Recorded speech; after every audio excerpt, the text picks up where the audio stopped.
Apa kabar anak-anak semua yang terkasih? Pada hari ini kita akan belajar kembali pelajaran kelima tentang Musa. Mari anak-anak kita awali dengan berdoa terlebih dahulu. Dalam nama Bapa dan Putra dan Roh Kudus. Amin. Ya Tuhan, hari ini kami akan belajar dari Musa.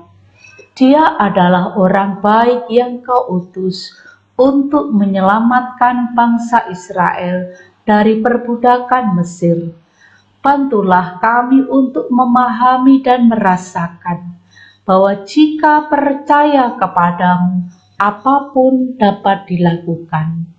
Bantulah kami percaya bahwa Engkau Allah yang setia pada janjimu sampai akhir zaman. Amin. Dalam nama Bapa dan Putra dan Roh Kudus. Amin. Anak-anak, mari kita bernyanyi dulu Bayi Musa. Ya, kita bernyanyi bersama-sama.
Mari anak-anak kita ikuti komik Alkitab tentang Musa. Setelah Yusuf meninggal dunia, jumlah orang Israel di Mesir semakin banyak dan Raja Firaun menjadikan orang Israel sebagai budak, dan bayi laki-laki yang lahir akan dibunuh dan dibuang ke Sungai Nil. Bapak Amran dan Ibu Yokebed dari suku Lewi mempunyai bayi laki-laki, adik dari Harun dan Meriam. Supaya bayi itu selamat, bayi itu dihanyutkan di Sungai Nil sambil diawasi oleh Meriam kakaknya. Anak-anak, bayi itu ditemukan oleh putri Firaun yang waktu itu sedang mandi. Lalu bayi itu diberi nama Musa, yang artinya yang diselamatkan dari air. Dan Meriam membawa ibunya ke istana untuk menjaga bayi Musa itu tanpa sepengetahuan Firaun. Musa tumbuh menjadi anak kesayangan Raja Firaun, dan ia lama-kelamaan tahu bahwa dirinya bukan orang Mesir. Anak-anak, pada suatu hari Musa membunuh mandor Mesir yang kejam terhadap orang Israel. Musa menjadi takut. Musa lari ke negeri Midian karena takut kepada Firaun. Anak-anak, di negeri Midian Musa bekerja sebagai penggembala domba milik Imam Yitro. Ia menikahi anak Imam Yitro yang bernama Rehuila Sipora.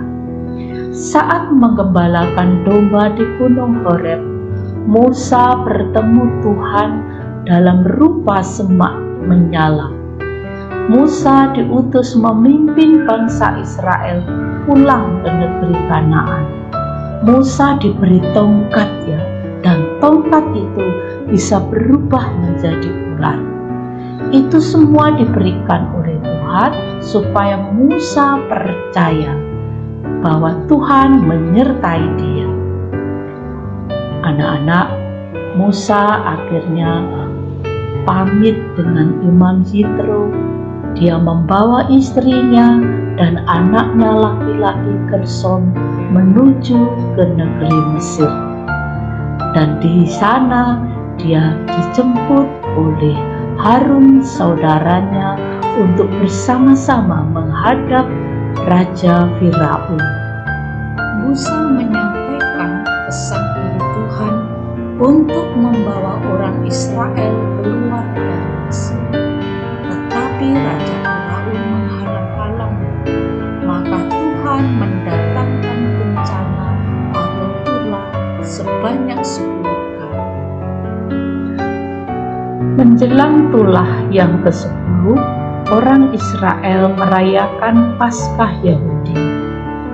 Dan anak Firaun yang sulung yang laki-laki juga mati. Akhirnya Firaun mengizinkan orang Israel pergi dari Mesir untuk kembali ke tanah Kanaan. Anak-anak, Paskah Yahudi, hari pembebasan bangsa Israel keluar dari Mesir. Musa memimpin bangsa Israel meninggalkan negeri Mesir, tetapi di dekat Laut Merah, tentara Firaun mengejar mereka. Mereka sangat ketakutan. Lalu Musa diperintahkan Tuhan memukul laut itu dengan tongkatnya. Laut terbelah dua, orang Israel berjalan di tengah-tengahnya. Anak-anak, tentara Firaun yang mengejar mereka setelah sampai di tengah-tengah laut, kemudian Musa memukulkan tongkatnya sehingga air laut kembali seperti sedia kala dan mereka akhirnya mati. Demikianlah anak-anak, Musa memimpin bangsa Israel menuju ke negeri Kanaan 40 tahun lamanya perjalanan di padang gurun. Mari kita dalami materi hari ini. Siapa sebenarnya yang membebaskan bangsa Israel dari Mesir? Bagaimana cara bangsa Israel diselamatkan? Apakah saat ini Tuhan masih membebaskan orang-orang yang tertindas? Anak-anak yang terkasih, kita resapi cerita Musa hari ini. Tuhan Allah selalu memperhatikan umat-Nya yang berharap kepadanya. Saat kita tidak berdaya, Tuhan Allah juga mengirimkan penolong bagi kita umat-Nya. Namun hanya jika kita percaya dan terus berharap, penolong itu akan datang. Mari anak-anak yang terkasih, kita refleksikan diri kita selama ini. Apakah kamu juga pernah takut ketika harus menemui bapak atau ibu guru? Mengapa kamu merasa takut kepada bapak atau ibu guru? Apakah kamu berani bertanya kepada bapak atau ibu guru? Kenapa bisa takut? Mungkin kita meragukan kebaikannya. Kita seringkali mengira bahwa guru itu tukang marah, selalu menghukum. Padahal mereka adalah orang-orang baik yang diutus Allah untuk mendidik kalian menjadi pintar dan berpengetahuan. Jadi anak-anak, kita harus yakin, percaya seperti Musa ketika menghadapi Firaun. Silahkan kalian ikuti, baca dalam hati rangkuman hari ini ya, pelan-pelan sambil mengingat materi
kasih. Kita siapkan diri kita akhiri pelajaran hari ini dengan berdoa. Dalam nama Bapa dan Putra dan Roh Kudus. Amin.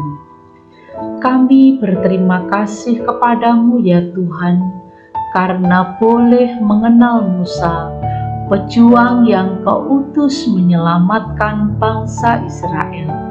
Bantulah kami semua agar semakin percaya kepadamu, sehingga kami pun berani memperjuangkan apapun yang sesuai dengan kehendak-Mu.